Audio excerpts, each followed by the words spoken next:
There is a question hidden in plain sight at the heart of the Old Testament that no one asks out loud. Why did the God who created the universe with a word, who sustains billions of galaxies effortlessly, who inhabits an eternity without an address, ask to live in a tent made of animal skins in the middle of a desert? Not a marble temple, not a golden palace, a tent, portable, temporary, set up and taken down at the whim of a people's journey who didn't even know exactly where they were going. And the detail that most people overlook, when David, centuries later, wanted to build a grand temple of cedar and gold to replace that tent, God refused. He said no. He preferred the tent, and that should stop us in our tracks. Religious tradition has taught the tabernacle as a chapter in sacred logistics, measurements, materials, assembly instructions.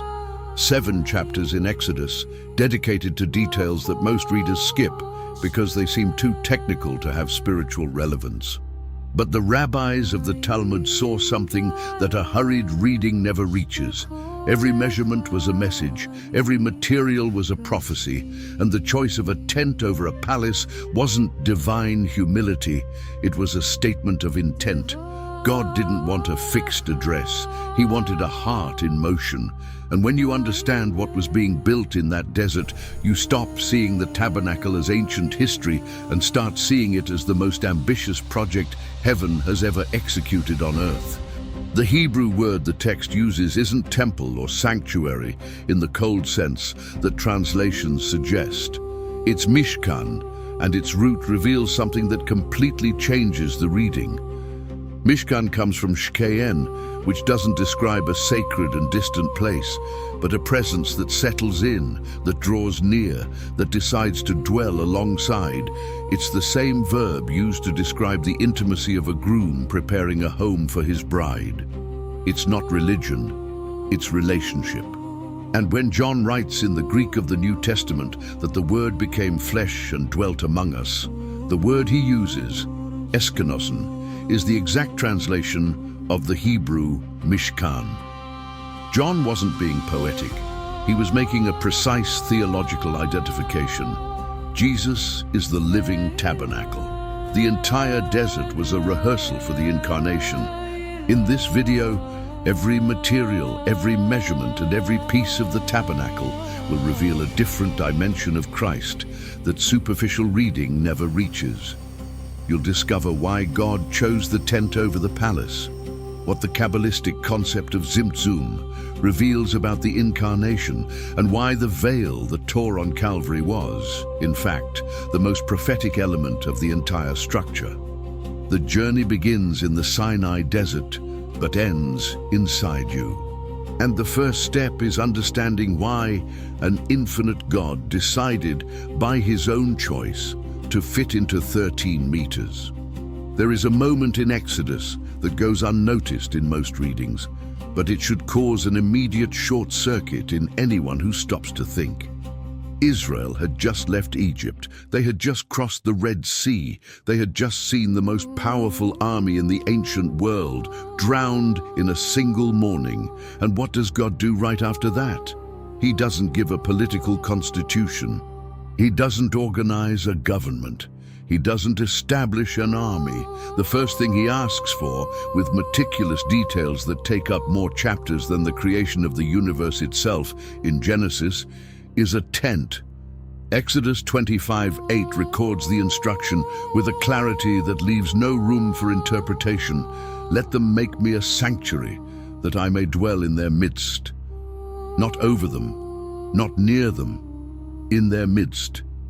And that changes everything. The paradox that the rabbis identified millennia ago is the same one that modern physics would confirm centuries later without realizing it. How does the infinite fit into the finite? How does the one who, according to 1 Kings 8:27, cannot be contained by the heavens or the heaven of heavens, voluntarily decide to compress his presence into a structure about 13 meters long by 4 wide? The answer isn't in physics, it's in intent. Because when someone who has the entire universe available chooses a small space to inhabit, the message isn't about the space. It's about who's inside it. God didn't choose the tent because it was the best Israel could build. He chose the tent because proximity was always more important to him than grandeur. And here's where the story of Passover and the story of the tabernacle merge into a single narrative that most people never connect. The liberation from Egypt wasn't the destination, it was the path. God didn't bring Israel out of Egypt to give them land, freedom, or prosperity as ends in themselves. Exodus 29:45-46 reveals the original intent with disturbing honesty. I will dwell among the people of Israel and will be their God, who brought them out of the land of Egypt that I might dwell among them. Read it again. The purpose of the Exodus wasn't Canaan. It was coexistence. It was dwelling. It was God saying, I didn't free you so you could be free away from me. I freed you so you could be free near me. And that distinction completely changes the meaning of Passover. But there's something even deeper that the physical structure of the tent reveals. When God specifies the materials, and he specifies everything from the type of wood to the color of the threads, he's not being a perfectionist. He's writing a language. Every element of that construction was a symbol loaded with meaning that eyes trained in the Hebrew tradition could read like text. And the first symbol is in the choice of acacia wood, covered in gold, wood that doesn't rot, coated in the most precious metal. The rabbis of the Midrash identified this as the first prophetic description of the Messiah, incorruptible human nature united with glorious divine nature. It's not coincidence, it's design.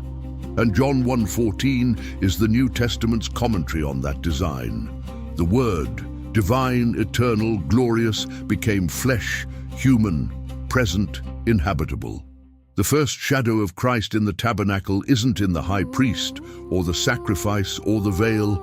It's in the decision to build it, because the tabernacle wasn't a human idea, it was a divine desire. And that desire has a name that goes beyond theology. It's the desire of any being who truly loves, which is to be close. God didn't need the tent. He wanted the tent. And that distinction between needing and wanting is where religion ends and relationship begins. What the tabernacle reveals about God isn't his greatness, it's his choice. And when you understand that the creator of the universe chose, of his own will, to compress his presence to fit near you, the question left isn't about the tent, it's about why he still hasn't stopped wanting that. And the answer to that question is hidden in a Hebrew word that most translations have completely destroyed. The word that translation destroyed. There is a word in biblical Hebrew that carries more intimacy than any translation has managed to preserve, and that word is the heart of everything the tabernacle represents: Mishkan. Most Bibles translate it as tabernacle or sanctuary. Words that evoke images of solemn temples, distant rituals, and a cold religiosity that keeps God on a safe and inaccessible pedestal. But the original Hebrew isn't talking about any of that. The root shkeyen, the three letters that form Mishkan, describes the act of settling down, of installing oneself, of choosing a place and deciding to stay. It's the verb used to describe a bird landing on a branch, a family settling in a new land, a groom preparing the home where he'll live with his bride. It's not sacred in the sense of distant, it's sacred in the sense of intimate. And here's where translation made a mistake that has cost generations of understanding. When the Hebrew text says Mishkan, it's not describing a place where God is visited on special occasions. It's describing a place where God lives in the everyday. The difference between visiting and living is the difference between religion and relationship. And God was absolutely precise in choosing the word. He didn't ask for a mikdash, which would be the holy place, the formal temple, the space of reverence. He asked for a mishkan, the intimate dwelling, the affectionate address, the place where presence doesn't visit but inhabits. And when you realize that distinction, the tabernacle stops being an architectural project and becomes a declaration of love. The masters of Jewish tradition preserved something about this word that Christian theology rarely discusses. The Talmud, in Tractate Berachot, records that the Shekinah, the indwelling presence of God, which comes from the same Shkein root as Mishkan, is not an occasional visit, but a constant companionship. And the rabbis identified something disturbing in the biblical pattern. Every time Israel turned away, the Shekinah didn't disappear immediately. It receded gradually, like someone reluctant to leave, as if the divine presence had difficulty abandoning the place it chose to dwell. This isn't poetic anthropomorphism. It's the language the text itself uses to describe a God who doesn't easily abandon the address he chose. And then we come to the moment where the Old and New Testaments meet with a precision that can't be accidental. John 1:14 in Greek says, Kai ho logos sarx egeneto kai eskenosen en hemin, and the Word became flesh and pitched his tent among us. The Greek word eskenosen is the direct translation of the Hebrew eshkein. John wasn't using a pretty metaphor. He was making a precise and deliberate theological identification for any reader who knew the Hebrew scriptures. Jesus didn't just come to visit humanity. He set up the Mishkan. He became the living tabernacle. Everything the tent in the desert pointed to, he fulfilled in flesh and blood. And that means every detail of the tabernacle is, in fact, a portrait of Christ, drawn centuries before he was born. But there's an even deeper layer to this word that most never reach. When God instructs Moses to build the Mishkan, he uses a phrasing in Exodus 25:8 that in Hebrew has a devastating subtlety. Let them make me a Mishkan, and I will dwell within them. Not within it, referring to the structure, but within them, referring to the people. The rabbis of the Midrash Tanchuma have pointed out this grammatical anomaly for centuries as the key to the entire narrative. The tabernacle was never the final destination of the divine presence. It was the model, the prototype, the visual demonstration of something God wanted to build not in wood and gold, but in human hearts. And if the tent was just the model, you have to ask, what is the original? Because what the rabbis saw in the text, the Apostle Paul declared openly in 1 Corinthians 3:16, and the answer will completely change how you see yourself. Why God wanted a mobile tent, not a fixed throne. When David finally settled in Jerusalem and built himself a palace of cedar from Lebanon, he looked at the tabernacle tent still in use and felt something that seemed logical and even noble. Shame. How could the king of Israel live in a palace while the ark of God dwelt in a tent? He called the prophet Nathan and announced his intention to build a house worthy of the Lord. Nathan, without consulting God, agreed immediately. After all, it seemed obvious that God would prefer cedar and gold to animal skins. But that same night, in 2 Samuel 7:5-7, God corrected the prophet with a question that should echo to this day. Would you build me a house to dwell in? From the day I brought Israel out of Egypt to this day, I have been moving from place to place with a tent as my dwelling. Wherever I have moved with all the Israelites, did I ever say to any of their rulers whom I commanded to shepherd my people Israel, why have you not built me a house of cedar? The implied answer is devastating. No, God never asked for a palace. He chose the tent. And there was a deep reason for that choice that David, with all his devotion, couldn't see. The Talmud, in Tractate Sanhedrin, preserves a teaching from the rabbis that illuminates this paradox from an angle that Western theology rarely considers. The portability of the tabernacle wasn't a logistical limitation of the desert. It was a deliberate theological statement. A fixed throne declares, come to me, find me on my territory, approach on my terms. A mobile tent declares the opposite. I go where you go, I'm on your terms. I meet you where you are. And God chose the tent because he never wanted to be the God who waits to be visited. He wanted to be the God who accompanies. The difference between a temple God and a tent God is the difference between an institution and a father. And here's where the connection to Passover becomes impossible to ignore. The same God who came down to Egypt to free Israel didn't wait for them to come to him. He went to them. The same God who parted the Red Sea didn't stay waiting on the other shore. He crossed with them. And the same God who asked for the tabernacle in the desert wasn't establishing a fixed meeting point. He was saying that no desert was big enough to separate him from the people he loved. The rabbis of the Midrash Rabbah identified in this pattern one of the most moving revelations of the Torah. The Shekinah accompanied Israel not just in the desert, but in every subsequent exile. When Israel was taken to Babylon, the divine presence went with them. When they were scattered among the nations, the Shekinah didn't stay in Jerusalem waiting for their return. It went with them. This completely changes how you interpret your own deserts. The desert isn't the place where God is absent. It's the place where he chose to pitch the tent, because it's precisely in times of crossing, instability, journey without a clear map, that the presence of a tent God makes all the difference compared to a palace God.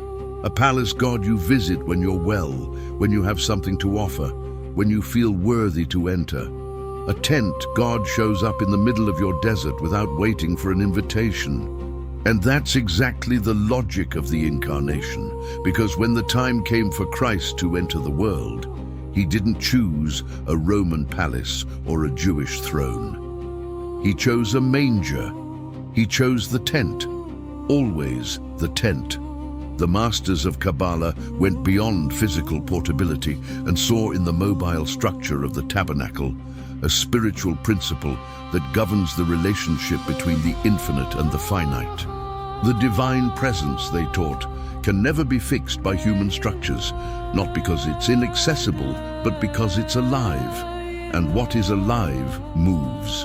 The Zohar states that the Shekinah dwells where there is an open heart, not where there is imposing architecture. And this explains why Solomon's temple, with all its splendor of gold and cedar, was destroyed twice, while the memory of the tabernacle in the desert remains as the eternal model of divine presence. Because the tabernacle didn't depend on a place, it depended on a relationship, and relationships survive any destruction. But if the portability of the tent reveals a God who moves, the next question is even more disturbing. How exactly does the infinite perform this compression? How does the one, without limits, decide to have an address? And the answer lies in a Kabbalistic concept that will make you see Christ's incarnation in a way no sermon has shown you. Tzimtzum, how the infinite learned to fit. In the 16th century, in Safed in northern Israel, a rabbi named Isaac Luria, known as the Ari, the Holy Lion, articulated a concept that had been implicit in Jewish tradition for centuries, but never expressed so clearly: Tzimtzum. The Hebrew word means contraction, retraction, compression. And the concept is so radical that when you understand what it proposes, Christ's incarnation stops being an inexplicable miracle and becomes the fulfillment of a pattern God established before creation. Tzimtzum proposes that, for the universe to exist, the infinite, Ein Sof in Hebrew, literally without end, had to voluntarily contract himself, creating an empty space where the finite could emerge. Not because God became smaller, but because love creates space for the other to exist. Think about that for a moment. The God who fills all reality, for whom there is no empty space because he is the very substance of existence, voluntarily decides to retract his presence so that something other than himself can have room. It's an act of ontological generosity that the human mind can barely process. And the Kabbalists saw in this principle of Tzimtzum the DNA of the entire relationship between God and creation. including and especially the tabernacle. Because when God asked Israel to build a 13-meter tent for him to dwell in, he was performing a Tzimtzum, a voluntary contraction of his infinite presence to fit into a finite space. Not because 13 meters were enough for the infinite, but because love always accepts limitations that logic would refuse. And here's where Tzimtzum becomes an unavoidable lens for understanding Christ's incarnation. Because what John 1:14 describes, the eternal Word, through whom all things were created, becoming human flesh and dwelling among us, is the supreme Tzimtzum. It's the infinite contracting not into a tent of animal skins, but into a human body. With hunger, with fatigue, with tears, with death, the God who created space compressed himself into a space. The God who created time entered time. And he did it for the same reason he did the Tzimtzum of creation and the Tzimtzum of the tabernacle, to allow a real encounter between the infinite and the finite, because encounter requires presence, and presence requires limit. The Zohar, the central text of Kabbalistic tradition, has a statement about the tabernacle that rabbis have repeated for centuries and that Christian theology almost never cites. The tabernacle below corresponds to the tabernacle above. It means that the physical structure built in the desert was a mirror of spiritual reality, an earthly copy of a heavenly architecture. And when you overlay this idea onto what the book of Hebrews reveals, the connection is disturbing. Hebrews 8:5 states that the priests of the tabernacle served a copy and shadow of the heavenly things, and that Moses was instructed to build everything according to the pattern shown you on the mountain. The physical tabernacle was the three-dimensional projection of a spiritual reality that heaven contains. And Christ, according to Hebrews 9:11, entered a greater and more perfect tent, not made with hands. The Tzimtzum of the desert was the rehearsal. Calvary was the performance. But Tzimtzum reveals something about the nature of encounter that transcends theology and touches daily experience.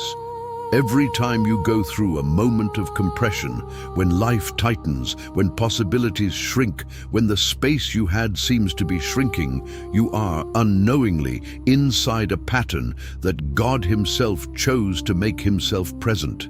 Because Tzimtzum isn't absence, it's approach. It's the infinite choosing to fit near you.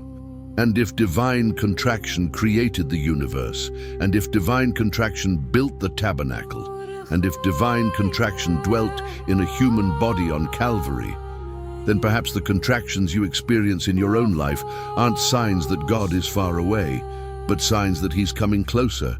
And if every piece of the tabernacle was a prophetic portrait of Christ, you now need to look at every material, every object, every dimension of that structure. Because what you'll find there isn't archaeology. It's identity. It's the most complete portrait of Christ the Old Testament ever produced. Every piece of the tabernacle was a portrait of Christ before he existed. When Bezalel and Oholiab, the artisans chosen by God to build the tabernacle, began working with gold, silver, and bronze, they didn't know they were writing a prophecy. They didn't know that every object their hands shaped was a chapter in a biography that would only be published centuries later. But the materials God specified in Exodus 25 weren't chosen for aesthetic value or logistical availability. They were chosen because they carried a symbolic language that the entire universe recognizes. Gold, divinity, glory, what doesn't rust and doesn't die. Silver, redemption, because in Hebrew the word for silver, kesef, comes from the root meaning to yearn for, and silver was literally the metal of ransom in ancient world liberation transactions.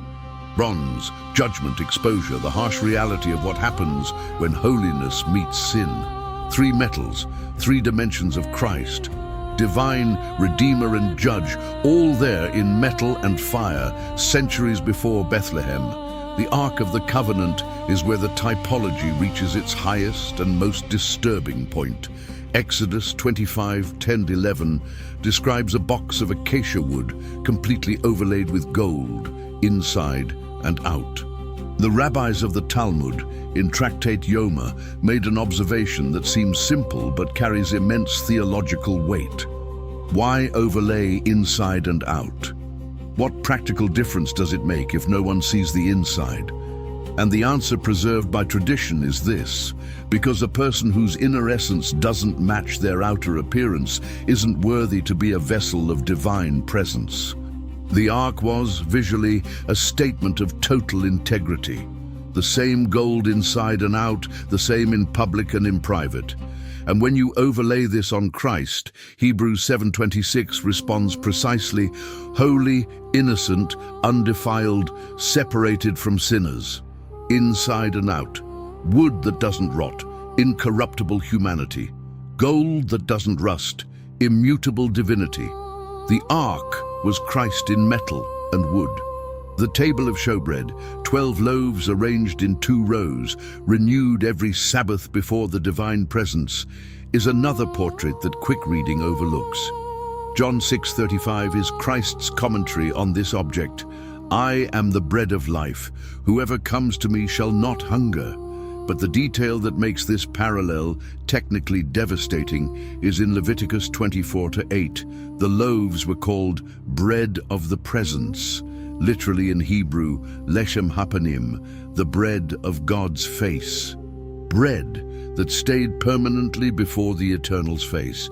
And Christ, described in Colossians 1:15 as the image of the invisible God, is exactly that, the permanent presence of God before humanity, the food that not only sustains the body, but satisfies the soul.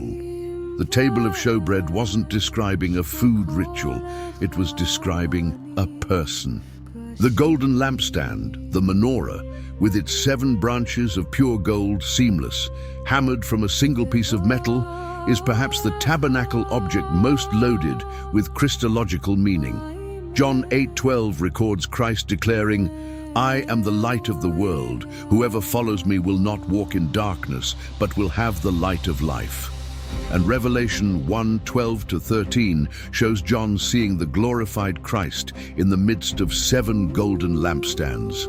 The menorah of the tabernacle didn't just illuminate physical space, it was the declaration that the only one who can illuminate reality is the one made from a single piece, without division, without fracture, without seams between what he says and what he is.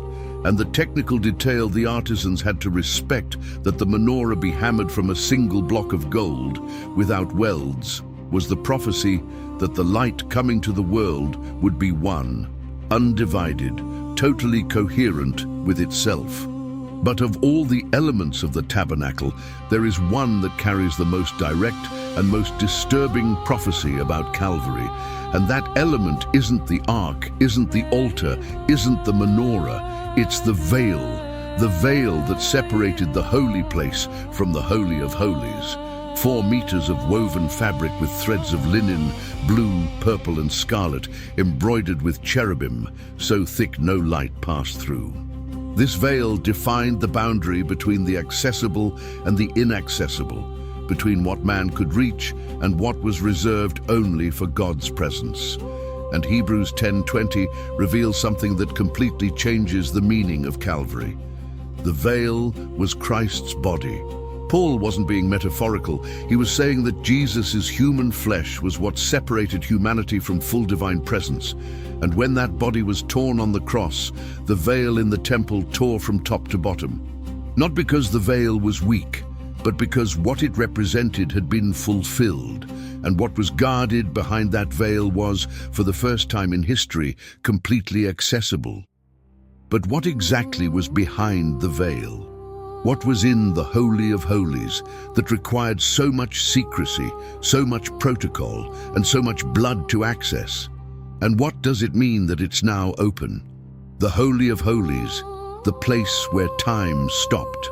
Once a year, only once, and only one person. That was the rule for the Holy of Holies, the innermost compartment of the tabernacle, separated from the rest of the structure by the veil we just described. Once a year, on Yom Kippur, the Day of Atonement, the high priest prepared with a protocol so rigorous that any deviation could be fatal. He bathed 5 times, changed clothes several times throughout the day, confessed the sins of all Israel with his hands on the head of a goat that would symbolically carry the nation's transgressions into the wilderness. And then, and only then, he entered the Holy of Holies carrying blood and incense. The Talmud, in Tractate Yoma, preserves a detail that Western tradition rarely mentions. Some priests tied a rope around the high priest's ankle before he entered. Why? Because if he died inside, if he entered with any impurity that made his presence there an act of profanation, no one could enter to retrieve him. The rope was to pull the body out from outside. This isn't folk legend. It's the real weight of what it meant to approach a holy God without the correct protocol. But what was in the Holy of Holies that made that space so charged with divine presence that an imperfect human simply couldn't survive there? The Ark of the Covenant. And on the Ark, between the 2 golden cherubim with outstretched wings, the space the rabbis called Kapperet, the mercy seat. It was there that God declared in Exodus 25:22, he would speak with Moses. There I will meet with you, and from above the mercy seat, from between the 2 cherubim that are on the Ark of the Testimony, I will speak with you. The meeting point between the infinite and the human wasn't a throne of power. It was a lid over a wooden box covered in gold. And the cherubim with outstretched wings weren't decoration. They were the posture of the universe before the presence dwelling there. Permanent adoration, wings extended in constant reverence. Jewish tradition preserved something about the Holy of Holies that transcends ritual and touches mystery, that space had impossible dimensions. The Talmud, in Tractate Megillah, records that the Ark of the Covenant occupied the center of the Holy of Holies, but, against all laws of geometry, didn't touch the walls. There was equal space on all sides, as if the Ark occupied less space than its physical dimensions should allow. The rabbis called this the miracle of space. Divine presence created its own dimensions. And here's where the connection to Christ becomes impossible to ignore. Colossians 2:9 states that in him the whole fullness of deity dwells bodily. A human body containing all the fullness of the infinite, the same impossible dimensions of the Holy of Holies, now in flesh and blood, walking through Jerusalem. And then we come to the most dramatic moment in the entire biblical narrative, the moment when the Holy of Holies stopped being inaccessible. Matthew 27:50-51 records, and Jesus cried out again with a loud voice and yielded up his spirit. And behold, the curtain of the temple was torn in 2 from top to bottom, not from bottom to top as human hands would do. From top to bottom, God tearing what God had placed there, because what the veil protected had been fulfilled, and what the veil separated had been united. The high priest who died wasn't tied by a rope around his ankle. He was nailed to a cross. And his death wasn't the death of an ordinary man rejected. It was the highest priestly act in history, the only being who could enter the Holy of Holies by his own authority, because he was simultaneously the priest, the sacrifice, and the presence dwelling there. Hebrews 4:14-16 is the New Testament's commentary on the tearing of the veil. And it's one of the most radical texts in the entire Bible. Let us then with confidence draw near to the throne of grace, that we may receive mercy and find grace to help in time of need. The throne that once killed the imperfect now invites the imperfect. The Holy of Holies that demanded protocol, purification, and animal blood is now open through a single act of a single eternal high priest. And the rope that priests tied around the ankle to pull out the body of anyone who died there, that rope has been replaced by an invitation. Come, enter. The veil is torn. But if the Holy of Holies is now open, and if the entire tabernacle was a model of something God wanted to build in every human being, then the question that closes this whole mystery isn't about the past. It's about the present. It's about you, and about where exactly God wants to pitch his tent now. The tent God always wanted to build was you. There is a verse in 1 Corinthians 3:16 that most Christians know by heart, but rarely stop to process in its full radicality. Do you not know that you are God's temple and that God's Spirit dwells in you? Paul wasn't using a motivational metaphor. He wasn't saying you're like a temple in a poetic sense. He was making a precise architectural statement using the same language as the tabernacle, because the Spirit who dwelt in the Holy of Holies, who descended on the tent in the desert as a cloud of glory, who tore the veil from top to bottom on Calvary, now dwells inside you. The same Shekinah, the same presence, the same Mishkan, but now not in wood and gold, not in stone and cedar, but in you. And this isn't abstract theology. It's the logical conclusion of everything the tabernacle was pointing to from day one. When God said in Exodus 25:8, "Let them make me a sanctuary that I may dwell in their midst." And the rabbis noted that grammatical anomaly, there instead of its. They were seeing the final destination of the entire narrative. The physical tabernacle was the prototype. Solomon's temple was the expansion. Christ's incarnation was the fulfillment. And the outpouring of the Holy Spirit in Acts 2 was the distribution, because the plan was never to have a single sacred address in the world. It was to have as many addresses as hearts willing to receive. And this completely changes how you understand your own spiritual life. You don't need to go to a place to find God. You are the place. And the question the tabernacle asks you isn't, will you visit? It's, will you make space? Because Tzimtzum works both ways. Just as God contracted to make space for creation, to dwell in the tent, and to incarnate in Christ, he asks you to contract to make space for him. Not that you disappear, but that the ego occupying all the inner space is sufficiently displaced so the presence can settle in. Paul describes this process in Galatians 2:20 with a precision that sounds like an echo of Tzimtzum. I have been crucified with Christ. It is no longer I who live, but Christ who lives in me. Not annihilation, center substitution. The self doesn't vanish, but stops being the primary tenant. And when that happens, you become what the tabernacle always was, a finite space where the infinite chose to dwell. And here's where Passover, the tabernacle, and the cross converge into a single truth that's both historical and personal.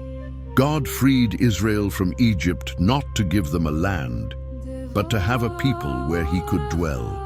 God asked for the tent in the desert, not out of logistical need, but to demonstrate that his presence accompanies, doesn't wait. God sent Christ not just to forgive sins, but to tear the veil and open access to the Holy of Holies that is the human heart. And God poured out the Spirit, not as an isolated historical event, but as the moment when the tabernacle began to be built in every life open to receive him. The line connecting the Exodus to Calvary and Calvary to you isn't an abstract theological line. It's the most personal line there is. God always wanted to dwell in you, and that has always been the plan. Revelation 21:3 is the last chapter of this story, and it's both a prophecy and an echo. And I heard a loud voice from the throne saying, "Behold, the dwelling place of God is with man. He will dwell with them." Mishkan, the same word. From Exodus to Revelation, from the desert to the end of times, from a tent of skins to a new creation, God uses the same word. Because the plan never changed. It only deepened. And you're not a spectator in this story. You're the next chapter.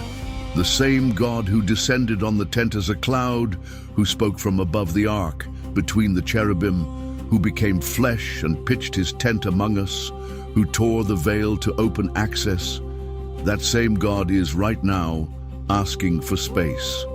Not in a desert, not in a stone temple, in you. And the response you give to that request is the most significant decision any human can make. The tabernacle in the desert was never just a religious structure. It was the first time God put into visible, three-dimensional, tangible language what had been his desire since before creation, to dwell with humanity. Every acacia wood pole, every blue linen thread, every lamp of the menorah, every loaf on the table of the presence, all of it was language. It was God speaking in objects because words weren't yet enough to describe what was coming, and what came was Christ, the living Mishkan, the supreme Tzimtzum, the torn veil, the open Holy of Holies, and the distributed Spirit, not over a tent in the desert, but over every heart that accepts being the address of the infinite. The Passover that freed Israel from Egypt and the Passover that freed humanity from sin aren't two separate events. They're two chapters of the same book. The blood on the doorposts in Egypt and the blood shed on Calvary speak the same language, life given so others can live. Liberation that doesn't end at exiting captivity, but starts there and finds its destination when the freed become the dwelling of the liberator. God didn't free Israel so they could be free away from him. He freed them so they could be free with him. And Christ didn't die just so you could escape judgment. He died so the veil between you and God could be torn forever. The next video will take us to the most terrifying and most glorious place in the Jewish calendar, Yom Kippur, the Day of Atonement, where once a year the high priest entered alone into the Holy of Holies, carrying the weight of an entire nation. And what happened on that day, the details the Talmud preserved, the secrets tradition guarded, will reveal the deepest dimension of Christ's sacrifice that you've probably never seen. Because if the tabernacle was the model, Yom Kippur was the annual performance, and Christ was the definitive performance. Stay tuned.